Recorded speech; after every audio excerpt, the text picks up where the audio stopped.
Yosa, kembali lagi di Kakoi Anime. Dan ya, RPG, itulah judul chapter 1128. Tapi pasti di antara kalian tidak menemukan konsep atau istilah RPG pada chapter kali ini, bukan?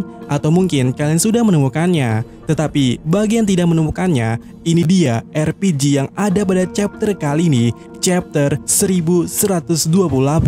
Dan benar sekali, ruangan ini, ruangan khusus dari Dewa Matahari ini adalah RPG-nya, terutama yang berada di dalam sangkar kawat itu. Yang mana jika kalian tahu D&D atau Dungeon and Dragon, kalian pasti ngeh kalau Dewa Matahari ini sedang bermain Dungeon and Dragon pada ruangannya itu. Atau mungkin ruangan ini dikhususkan untuk bermain Dungeon and Dragon. Yap, sangkar burung ini yang berisikan diorama struktural ekosistem di suatu kerajaan dari Lego adalah papan map yang serupa konsepnya dengan D&D. Sehingga Dewa Matahari itu sedang bermain RPG D&D di ruangan itu. Tapi apa sih D&D itu?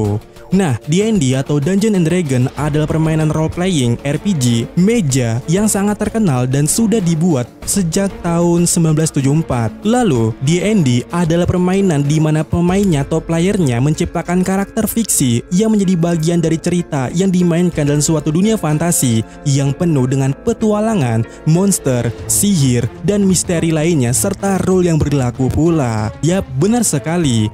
Luffy dan yang lainnya adalah karakter fantasi yang dibuat oleh Dewa Matahari dengan customnya. Seperti juga yang dikatakan oleh Usopp di sini kalau mereka dijadikan seperti figur mainan. Kemudian kita tahu ya, roleplay adalah istilah yang sangat tidak asing, bukan? Dan benar, warga di kota itu terutama yang bertemu dengan Luffy sedang bermain roleplay. Yap, warga-warga di kota itu di diorama itu, terlepas apakah mereka asli atau bukan, atau juga mereka yang ditangkap dari luar pulau Elbaf atau bagaimana, tidak peduli soal itu. Tetapi mereka sangat percaya mereka tinggal di dunia itu. Mereka percaya kalau akuarium atau sangkar ini adalah dunia mereka.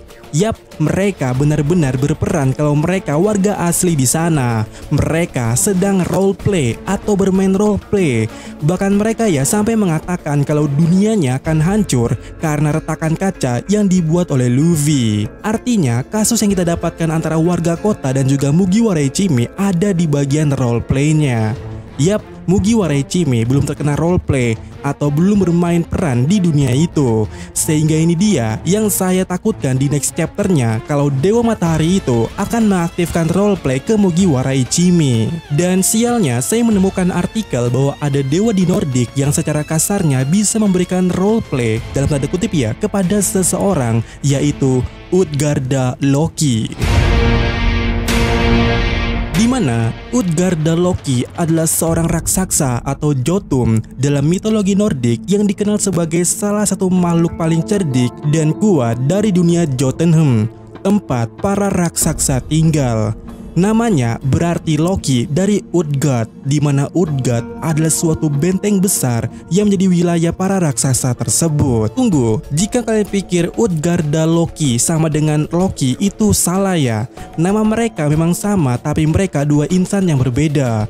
Loki adalah dewa, dan terkhusus untuk Utgard Loki itu memang berasal dari ras raksasa dan tinggal di tempat raksasa, yaitu Jotunheim. Sehingga referensi ini lebih cocok masuk ke dalam suasana Elbaf yang juga merupakan tempat para raksasa tinggal. Lalu, apa yang menarik dari Utgarda Loki ini? Yap, satu-satunya kisah yang terkenal tentangnya adalah saat dimana Thor datang ke tempatnya, yaitu Utgard bersama rombongannya. Dan harusnya kalian tahu ini bisa masuk ke siapa? Yap, Usopp. Dimana dalam petualangan Thor dan kawan-kawannya itu, mereka tiba di benteng Utgard, di mana Utgard Loki ada di sana. Yap, besar kemungkinan juga inilah tempat yang sama di mana Mugiwara Ichimi saat ini berada, seperti berada di suatu kastil benteng. Lalu berbicara soal kemampuan Utgarda Loki ini untuk menciptakan situasi ilusi di kondisi juga di mana orang lain dipaksa untuk memainkan perannya dalam tantangan yang tampak nyata, dan itu dapat dianggap sebagai suatu bentuk manipulasi yang mirip kemampuannya dengan memberikan seorang peran yang harus dijalankan. Dan dalam kisahnya, rombongan Thor itu ya dipaksa memainkan peran untuk bermain permainan perlombaan ataupun semacamnya yang dibuat oleh Utgarda Loki ini. ini. Misal Thor ditantang mengangkat kucing, tapi sebenarnya itu adalah Jormungand, ular raksasa. Dan kalian benar, di chapter kemarin kucing yang terkena ilusi menjadi singa adalah satu faktor yang sama atau mirip di antara kasus ini. Jadi secara singkatnya, seseorang bernama Utgard Loki ini mampu memaksa seseorang bermain di permainannya dan mengikuti peran yang ada. Dan dalam konteks One Piece ini, ada Dewa Matahari yang memiliki permainan RPG dan mampu membuat beberapa manusia di kota sana memainkan perannya di game itu, alias mampu memberikan roleplay kepada manusia-manusia yang ada di sana. Sehingga itu tadi, jika di next chapter Mugiwara Ichimi tidak mampu lolos, resikonya adalah terkena roleplay dari Dewa Matahari ini. Dan bagaimana cara mengakhirinya? Nah, di cerita itu juga saat Thor sudah kekalahan dan terus-terus terkena ilusi dan semacamnya, di akhir kisahnya Utgard Loki memberitahu semua kejadian yang sebenarnya kepada si Thor ini. Dan hal itu membuat Thor mengangkat palunya dan juga ingin melancarkan suatu serangan. Tetapi di saat kemudiannya wilayah itu hilang, Utgardnya hilang dan semuanya hilang. Jadi mungkin yang akan menghilangkan atau menggagalkan rencana Loki itu adalah Usopp nantinya. Dan ya, bagaimana menurut kalian? Bagaimana kalau dia cewek atau wanita karena badannya terlihat seperti itu? Nah, jika ada yang berpikir seperti itu, kalian salah ya. Ada juga di Elbaf laki-laki dengan badan yang ideal seperti ini. Yap, salah satu bawahnya Hairudin, yaitu Rod, memiliki badan yang ideal dan juga memakai jenis sepatu yang sama dengan sosok ini. Jadi, jika kalian menilai dari penampilannya, seperti yang sudah dikatakan oleh Licker, tidak bisa langsung dijudge apakah ini wanita atau laki-laki. Karena memang ada laki-laki di Elbaf yang bentuk badannya dan sepatunya sama seperti ini. Ini juga membuat suatu kemungkinan bahwa Oda Sensei mengambil dua referensi untuk karakter ini, terlepas dia wanita atau laki-laki.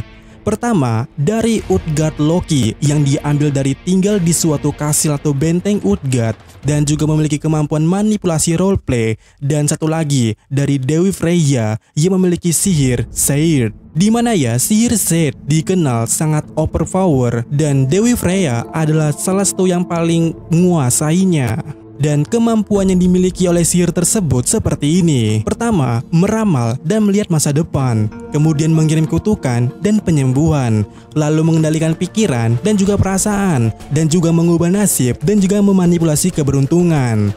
Nah, dua dari kemampuan sihir tersebut berpotensi berada atau menjadi referensi Oda di sini, yaitu mengendalikan pikiran dan juga mengubah nasib. Yap, dua kemampuan ini bisa memaksa makhluk hidup berada di bawah tindakannya dan bisa memaksa seseorang bermain sesuai kehendaknya. Dewa Matahari yang bisa mengendalikan hewan termasuk salah satu di antaranya. Sehingga jika tongkat yang berbentuk matahari itu memiliki kekuatan sihir seperti itu, ini juga bisa menjadi salah satu cara untuk memaksa orang bermain roleplay atau RPG pada chapter kali ini. Kemudian jika kita perhatikan juga banyak ruangan di sana dan saya curiga kalau di setiap ruangannya memiliki map-map yang berbeda. Jika di sini dunia Lego, mungkin di sana dunia yang berbeda. Dan ya, bagaimana menurut kalian? Apakah di chapter mendatang akan ada dadu yang keluar di tengah-tengah kejar-kejaran itu yang membuat permainan roleplay dimulai? Atau jangan-jangan salah satu Mugiwara Ichimi sudah ada yang terkena roleplay?